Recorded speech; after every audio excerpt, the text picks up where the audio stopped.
because what we now know is that starting in September, James Murdoch has not been in charge of the immediate parent companies of some of these newspapers that have been under inquiry and that have been taking flack amid this large-scale hacking scandal in the British press.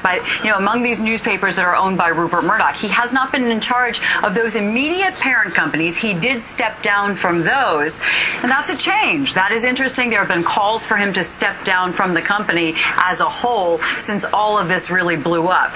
He is, though, still in charge of News International, which owns these British companies, including ultimately the newspapers. So he's sort of taken the intermediate step of removing himself from those operations, owning these newspapers in question, but he's still in charge of the bigger company, News International. Does that make sense? Now, most recently, we saw James Murdoch testify before a Parliament subcommittee for the second time. Lawmakers actually called him back after he testified for the first time because some former executives at the News of the World, which is now defunct, said they believed that his initial testimony was incorrect. They alleged that he was not fully telling the truth, which he continues to deny. But it's really been a situation of he's been damned if he did, damned if he didn't. Lawmakers were asking him, did you know that hacking at these newspapers could have been widespread? He said, no, absolutely not. Well, then the question became,